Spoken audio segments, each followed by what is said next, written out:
The reviews are in, and we're going to tell you what they are. He's Todd Vandenberg. I'm Rob Steele. Spell his name correctly, or AT&T will sue you. Sorry, that's a pre-pro joke. Okay, so I want to start off with, because last week, was it last week that I did cats? Yes. It was last week? I'm sure it seems like an eternity, but it was last week, yeah. I owe an apology to cats, because my wife watched American Idol this week. You're taking a drink. I don't know why you're taking a drink. It's going to be a spit take in a minute. And my wife and I found something much worse than cats. There was a dark-skinned man wearing a suit containing the entirety of the visible color spectrum. And he got together with this white-haired androgynous being. And the man played random notes on a piano, while the two of them sang other random notes that were in direct contrast with what was, and I'll use this term loosely, being played on the piano. Now, the judges loved it, and for the life of me, I cannot figure out why. To me, it sounded like if Jackson Pollock and Salvador Dali got together for a painting, this is what it would have sounded like. I mean, it physically hurt. So, you're right, you know what? I'm sorry. Cats is not the worst thing I've heard this year. American Idol came back and went, "That's our crown, thank you." Yeah, but people just randomly showing up on American Idol, that's a little less of an investment than Cats was. So yeah, but God, it was painful. That's part of the joy of American Idol, though, is listening to people sing that can barely speak. No, it's not. My ears bled. But to fix this, and I know this is not the way I'm supposed to phrase it. Good news about the coronavirus. You see, that's not good news. 9 Inch Nails. We'll get to movies in a minute. Give me time. We're starting the show slowly. 9 Inch Nails released 2 albums for free this past week. Wow. If you remember, God, it was about 10 years ago, I guess. They released a series of albums called Ghosts. 4 of them, Ghosts 1 through 4. Now, Ghosts 5 and 6 are out and available from 9inchnails.com. I'm sorry, it's NIN.com. Free download. So, yay. Let's see, bad news out of the coronavirus. Wonder Woman was bumped at least 2 months. Are you shocked? I'm not shocked. I'm kind of shocked it's only 2 months. I mean, we're not the health show, but here's the thing about the coronavirus, and this is what really makes me so pissed off about people saying, "It's just a headache," and, "Oh, it's nothing to worry about." And it's like, okay, so it's tracking, according to all the models that the people who knew what the hell they were talking about early on said, it's doubling every 3 days. Cases are doubling every 3 days. Yeah. Right now, as of Friday night, we're at 101,000 cases. That means in 3 days, we'll be over 200,000, in 6 days, over 400,000, 9 days, 800,000, 12 days. Actually, 2, 4, 8, 1.6 million. I mean, yeah, it's ridiculous. 15 days, 3,200,000 cases. That's 2 weeks away, 2 weeks and 1 day away from 3.2 million cases. Another 3 days, that's over 6 million. Another 3 days, that's over 12 million. That's how science works. That's how math works. And I don't care who you support politically. Those are facts. That's how this happens. That's why it's a crime that people have overlooked this and made light of it and aren't following guidelines like staying home unless they have to go out. And by the way, don't wear gloves all damn day. It's like people who wear gloves for actual purposes, as in medical situations, change them frequently. They change them all the time. It's all about cross-contamination. When you put on your damn gloves, when you leave your house and you touch all kinds of things on the way to the grocery store, and you pick up things at the grocery store, and you handle the money, and you go home, and you have the damn gloves. Like, no, that's not how gloves work. And the same thing with your masks. It's like, same thing. Masks are changed between every patient. At least they used to be. Now we're running out because morons have hoarded them. So, you're doing this all wrong. Like, pay attention to what the guidelines actually are. New York City actually did some very severe restrictions, and the rate is slowing in New York City. It's still growing, but it's not doubling every 3 days anymore like it was. Problem is, it's still growing. So, you want some good news about masks? Stop ignoring this shit. Yes, everyone would like some good news. I've got some good news about masks, and this is kind of weird. As a response to the coronavirus directly, Pornhub has is now offering its premium services for free. They have changed their name to Stay Home Hub and are donating 50,000 surgical masks to medical workers in New York and to the Uniformed Firefighters Association of New York City's local 2507. So Pornhub is being helpful. Oh. Well, they would probably say they've been helpful for quite a while now. Yeah, that is a very cool story. It would be nice if our federal government would get in line and start doing some of the things and stepping up, like not delaying orders for ventilators because, we don't think you really need that many. We don't think you need. Right. He thinks. Yeah. Anyway, yeah. Let's do some lighter news. Space Jam 2 is still on track to come out in June. I read that a couple days ago, and I don't know. And I was they might as well release it now. Actually, apparently LeBron wants to, but there's some stuff that they're still working on, and it's one of the few films that is still being currently worked on. And I thought, that's really weird. There's going to be contamination here somewhere with the virus and stuff. But then I thought about it. It's animated. LeBron's done filming. So they're doing all the animation stuff from home studios. Everything's fine. That's a film that can be worked on. I get that. Something I don't get, however, is the new, I'm going to call it a Netflix series, because I think that's what it is, led by Ryan Reynolds, based on the 1983, I think it was, video game Dragon's Lair. Oh, really? For those of you who remember it, it was not a traditional video game. It was a laser disc video game, so it was looked beautiful. Yes. But it was a cartoon. It was a choose your own adventure cartoon. You didn't, I've got to move my spaceship left, now right, and shoot and shoot. It was a, you get to this point in the game, do you go left or right? Bink. And animation was done by Don Bluth, who did The Secret of NIMH. He's a longtime Disney animator. So, I mean, it's as good as like any of the classic Disney things. Yeah, it's awesome. Although if you made one wrong move, you were dead, which is why it made gazillion dollars at the arcade. It was the first game I saw that was more than a quarter. Yeah. First one I saw too. Yeah. Awesome game, but oh my God, it was hard. But looks beautiful. Very comic. I can totally see why Ryan Reynolds would be cast for this. Here's my problem with it, though. What's the point? Because if you just watch a run through of the game, it already is a movie. True. But now it'll be a movie with Ryan Reynolds. And besides, are you seriously asking what's the point when we've had movies made of emojis? It wasn't good. They'll make movies of anything, clearly. I know, but I'm just saying. I know what you're saying. Watching a run through of the game, yeah, because it is. Actually, it's a movie. Watching a run through of the game is actually kind of fun because this was it was very beautifully animated and everything. But still, anyway, speaking of, you mentioned Disney looking like because of what's his name. God, my brain just went nope, done. Speaking of Disney, Lilo and Stitch showed up on Disney Plus, as one would expect. Yes. But part of it was changed. Yes. Some eagle-eyed viewers noticed that there was a scene where Lilo is being chased around her house, and she goes and she hides in a tumble dryer. Well, the tumble dryer has been changed to a table with some space under it and a pizza box.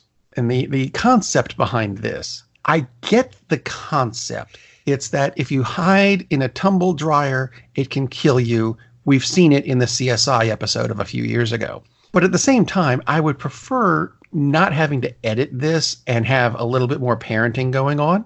Yeah. I'm just saying. So they're more concerned about kids watching it at home and climbing into a dryer and killing themselves than they were when they released it theatrically.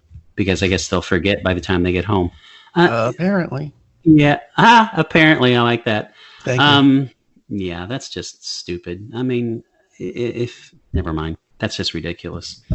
How's this? Would you like some good news? Yes, please. Still from Disney, though. Well, it concerns The Mandalorian. Yeah. Which we like The Mandalorian.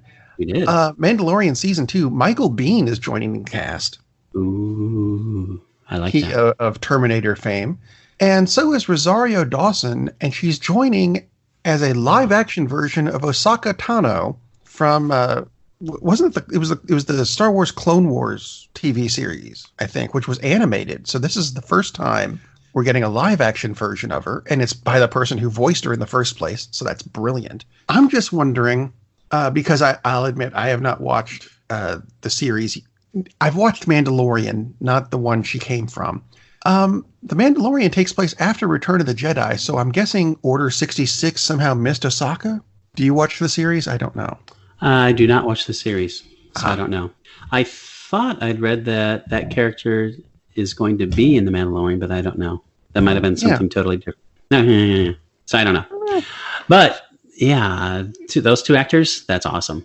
Really like. If you have answers to that, write us at what is our go to the Cinema Savants website. We have a. It's not coronavirus.com. I've forgotten our email. Jeez, I am so not awake at the moment. My adrenaline is down. It's not like I'm being chased by anything. Like in this video game that is coming out that is based on a movie, and I think this is a brilliant idea, which is the only reason I'm mentioning it here. Next month, a game is coming out called Predator Hunting Grounds. It's coming out for the PS4, and it's based loosely on the original Predator movie, except, and I love this, you can play either as Arnold Schwarzenegger's group of whatever they were, guys with guns, and your objective is to go kill the same bad guys and then get to the chopper. Or you can play as the Predator and go kill all of those people, which I think that's a cool idea. It is a cool idea. So, it's something to look forward to, I guess, because there's a lot of stuff that we're not looking forward to as much. That's because true. of this stupid virus. There are some other cool things to look forward to. Very cool movies coming out on Netflix, Amazon, lots of stuff coming out. Starts April 1st. So that's tomorrow. We were going to do an April Fool's episode, by the way, but we looked at, things have are actually flipped at the moment, because you used to look to comedy channels for comedy, and you look to the White House for everything that is factual. And now you look at the White House for comedy and comedy channels for things that are factual, which doesn't make a damn bit of sense. It does not. So let's travel back in time to when things did make sense and look at a movie that is actually based on historical events. So you know what? No spoilers in this, because it's literal history. Ford versus Ferrari. That's right. We've mentioned it for 6 months now, and one of us finally got around to watching it. Woo! Although I'm going to go ahead and say this, I think it might have been misnamed. Really? Because the concept of the movie is the feud Henry Ford II perceived between himself and Enzo Ferrari. And I know some of you are thinking, Rob, it's Ferrari Enzo. No, Enzo Ferrari is the guy who owned the company. The car is named after him. Anyway, judging from the way he's portrayed in the film, I don't think Enzo cared that much. All this feud was in Ford's head. A lot of the movie was actually more about the infighting between Ford, one of his attorneys, Leo Beebe, who you will want to beat the crap out of before this movie's done. Car designer and former race driver Carroll Shelby, and current race car driver and mechanic Ken Miles. And they all have fights at some point. Shelby was played by Matt Damon, who was Jason Bourne, and Miles was played by Christian Bale, who was Batman. Now, is there a fight scene between the two? Yes, there is. Is it epic? No. It's actually rather hilarious because of something done by Miles's wife, Molly, who is played wonderfully by, and I apologize for mispronouncing your name, Catriona Balfe. I'm guessing. I could be wrong. I apologize for the two other names. That's one. There's another one coming up I'm going to botch too, because I haven't heard it pronounced. Anyway, she should have gotten an Oscar nomination for this because she was brilliant. Absolutely love her. Now, was the movie great? I'm going to go with almost. I think two things stopped this from being a great movie, in my opinion. One of the big takeaways from the film is that money and corporate lawyers can always get what they want at the expense of the people who do the actual work. Now, this is historical. That really happens. It just still pisses me off because I was really hoping that either Shelby or Miles would punch the crap out of Leo Beebe at some point. Because he's a dick throughout the whole movie, and I wanted someone to Even if they just accidentally run over his foot. Just a little something. But they didn't. You've got the cars, fellas. Hit him. Hit him. He's right there. No, you didn't do it. Fine. The other thing about this movie is that it's about 20 minutes too long, which is not something you hear about a movie very often if you think it's good. The film should have stopped after the Le Mans race because Batman and Miles and Shelby ended the Le Mans race, which is what this whole thing is about. Basically walking into the sunset, mission somewhat accomplished, but that's not where they end it. Again, this is historical, so it's not a spoiler. Instead, this movie goes the extra step showing Miles test driving next year's model race car and dying during a wreck with a test lap. And I knew that happened because, like I said, this is historical. But damn it, I was feeling good until that point. Instead, we get a scene with Damon and Miles' son, Peter, who is also played wonderfully by Noah? That's wrong. I know that's wrong. Noah Jupe? I just combined the two. That's what it was. That's what it was. And I apologize for mispronouncing your name, too. And we get that scene where Shelby confronts the son of his dead friend. And is it touching and caring and it's tear-wrenching? And damn it, I was happy 20 minutes ago. Couldn't have left it there, could we? No. Because after this, we get some text on the screen about how Miles was put in the Motor Racing Hall of Fame. Duh. Shelby became a legend. Yeah, we knew that. Why couldn't we have just gotten the text about Miles' death, which wouldn't have hit us as hard, but would have left, we could have left the theater feeling happy or, watching it on TV like I did. Whatever. I mean, I already knew that he didn't live long. I didn't realize it was that quick after. So I knew it wasn't going to end well. But you know what? Here's my advice for you. Watch this because the movie actually is really good. It was Omner nominated. I am so screwed up this morning. Oscar nominated in it. There we go.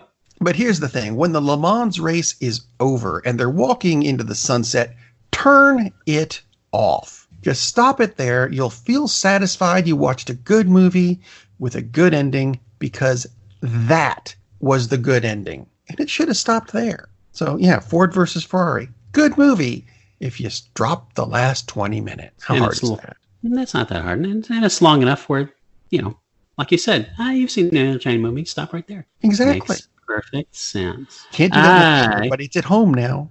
That's true. Well, you can do that in the theater. Just get up and leave. I've done that once in a movie theater. A movie that I did not watch at the theaters is the one I'm going to be talking about because the star is an actor I don't particularly care for. I don't think he's very good. It's not bad, but he's just really pedestrian. I didn't say he was agonizingly bad. I just said I don't particularly care for him. I'm talking about Jason Clarke. He's a competent actor. He shows up in a lot of things. Not one of my favorites. If you saw Chappaquiddick, he's the guy who plays Ted Kennedy. Regardless, so I'm talking about Pet Sematary, a remake of a film which was based on a Stephen King novel. So for a little bit of background, the first one came out in 1989. It's not a very good translation of a Stephen King novel. Imagine that, because there are very few of them. Say, are there any? Yeah. And sadly, Stephen King wrote the screenplay for that first version.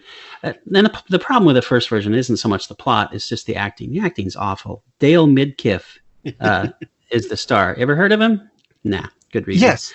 He was really good in a show called Time Tracks. Well, of course you've heard of him.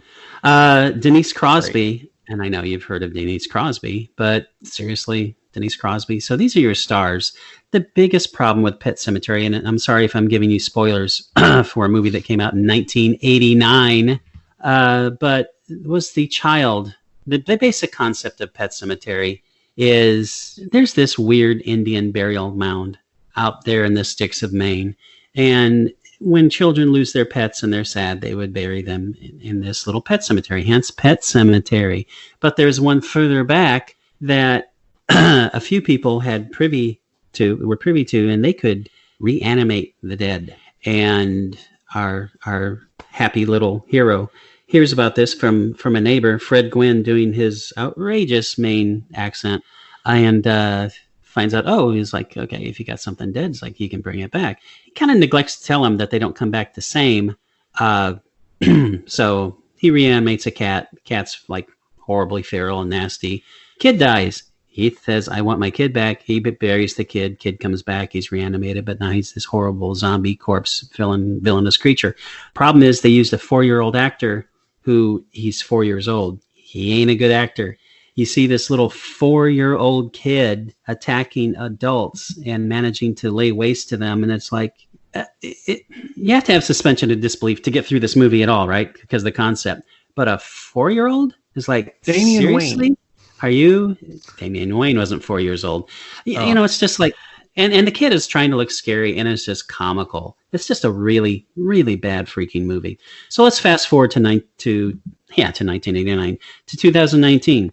So they thought, hey, it's time to try this again.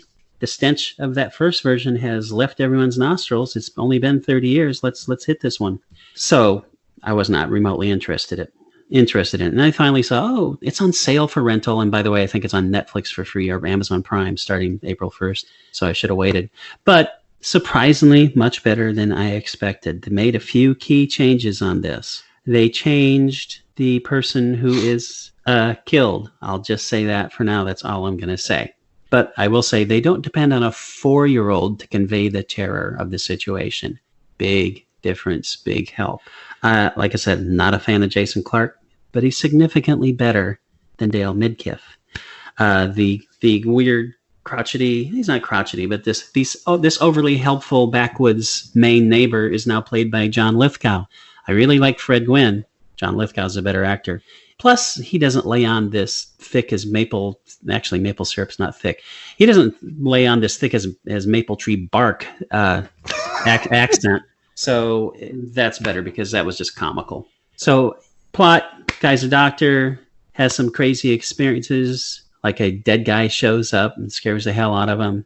And you can't really tell if it's the guy is really there or if this is just an apparition. But it's really gory and really graphic. So if you like your horror movies that way, yeah, you'll get plenty of gore in this one. Maybe not so much the quantity, but the quality is excellent. Very creepy. The set pieces, cat gets killed, cat comes back, cat's really nasty and evil. Yeah, that's all there. And again, sorry if I'm spoiling a 31-year-old plotline for you because it's 2020 now. A child is killed, the child comes back. This is much better done than it was in the 89 version because the actor is much more competent. And it's an interesting character. You actually get more involved in these people because the actors are better, so they are more interesting because you're more invested in them. That helps greatly. It's a Stephen King thing, so I'm not going to say how it ends because that would be a spoiler because let's say they updated it from the 89 version. Just be aware that if you know how Stephen King stories often end, then okay, that's not a spoiler. So I'm just saying it may not be a happy ending. It may be a happy ending. I'll say this. It all depends on your point of view, whether it's a happy ending or not. Much better than I expected. Right now, it has a massive 57 on Metacritic, which is not a good score, but it's got the original has a 38. Well, 57 is a great steak sauce. Yeah, 57 is a great steak sauce. On Rotten Tomatoes, we have a 58 score. For the remake, we have a 50, which is way too generous for the original. So this is one of the rare cases where a remake is an improvement.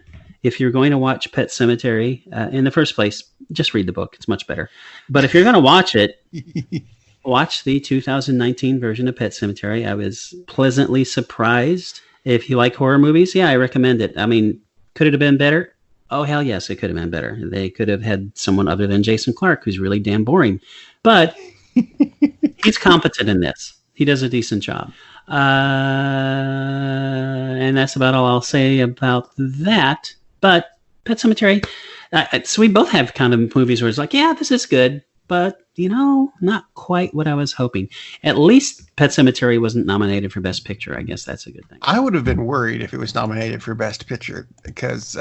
there's a lot of movies that they say are good, but that there are a lot of movies that they say are good that just aren't. You had a thing that you wanted to do. I had a thing that I wanted to do because since we're talking about April Fools, Yeah. when we were discussing, it's like, yeah, this isn't really doesn't I don't really we don't really get the feel for an April Fool kind of situation. But I thought, there've been some directors and some producers who pulled April Fools jokes on us, and maybe it's the critics because I was originally going to do 5 movies, but then it turned out there's 3 that really stand out to me that are critically acclaimed that I just think are god awful movies. So you'll see these on top 10 lists in a lot of cases. Oddly enough, these all came from 2017. That was not the purpose, but that's just how it worked out. So first up is A Ghost Story. Again, came out in 2017. Stars Casey Affleck and Rooney Mara, 2 very good actors. It's a meditation on loss. Okay, so right away that's going to turn a lot of people off, which I understand that. Ooh, I'm one of them. Yeah, it is about a woman and her husband. It's about their relationship. The husband dies, but he can't leave. He just can't leave. So he stays in her life. He is represented by the classic child's costume of a bedsheet, white bedsheet with 2 holes cut out. I mean, seriously, that's how it is. And that's not the problem with the movie. That's not the problem with the movie. So he stays there and he observes her life. He observes her life moving on and how she deals with the grief. And I mean, this whole thing is about grief. It's how people handle grief and how he couldn't handle his loss, so he stayed. She can't see him, by the way. This is just, nobody sees him. It's just, he's there.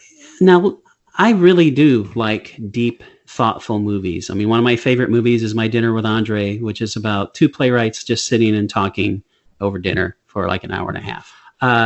So it's not like I am against profound films. This is not a profound film. This is a boring, god-awful, boring film. Imagine someone just coming to your house and filming just snippets of you doing the dishes, rearranging the furniture, and they just do this for, they'll pop in for a few minutes, and they'll come back in a month or so and do it again. That's what this is. They're like, holy crap. There are some emotional scenes, but it's like, I've seen emotional scenes in Bugs Bunny cartoons that are better. So no, A Ghost Story is not good at all. The next movie that I will talk about was slightly worse than A Ghost Story. And by the way, it's A Ghost Story, not Ghost Story. Ghost Story, which is an excellent horror film. A Ghost Story, that's the one you don't want to see. Next one is The Meyerowitz Stories, in parentheses, new and selected, because, we needed a really spiffy title. So this stars Dustin Hoffman. Good job. Grace Van Patten also does a good job. Ben Stiller also does a good job. Adam Sandler. Now, the movie isn't terrible. It's okay, actually. It's better than A Ghost Story. My biggest problem with this is that Adam Sandler was singled out for his amazing performance and the depth of his range and just how wonderful he did.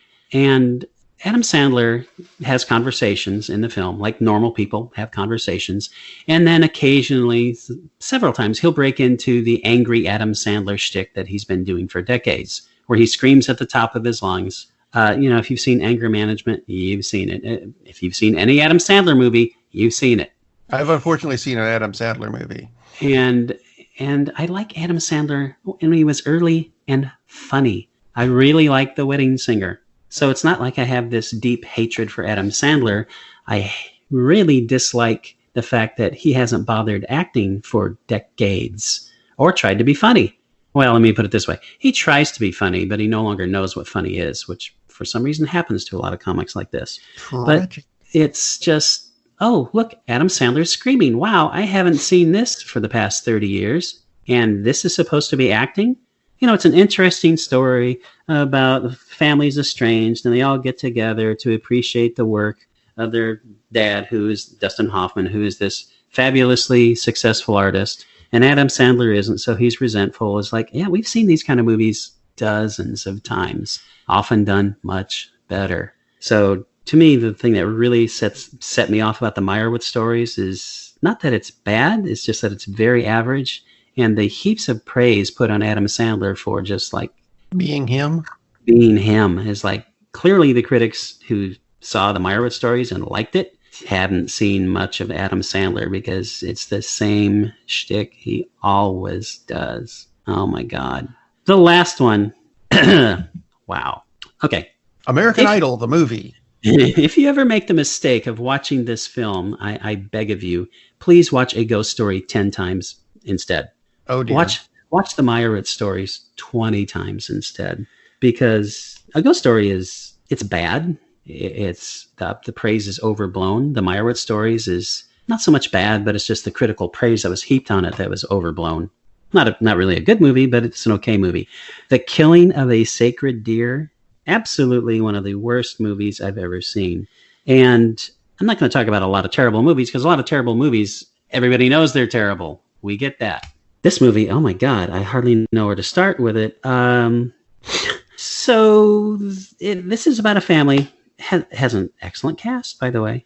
Weird. IMDb lists the stars as Barry Burnson, Herb Calladay, Bill Camp. That's weird because the stars are Nicole Kidman and Colin Farrell. So yeah, I'm not sure why that's why, because they're going in alphabetical order because they're bizarre. So a surgeon performs an operation on a child. Child doesn't make it. Sad thing. We get that would be a sad thing. However, and then they bury him in this cemetery out behind where the pets go.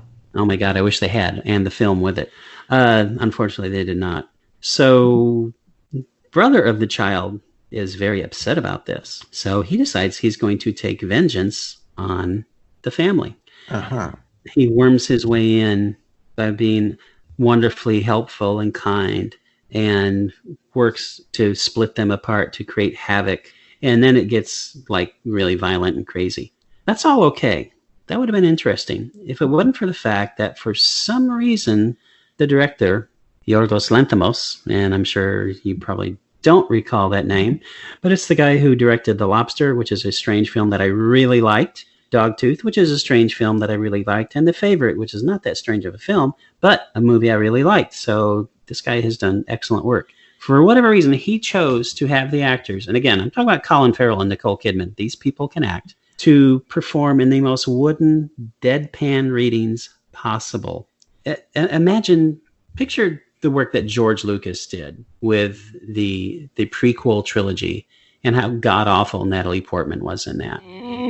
It's as if he was channeling George Lucas, but George Lucas who was asleep or maybe comatose. Absolutely the worst performances you'll ever see by Colin Farrell, by Nicole Kidman.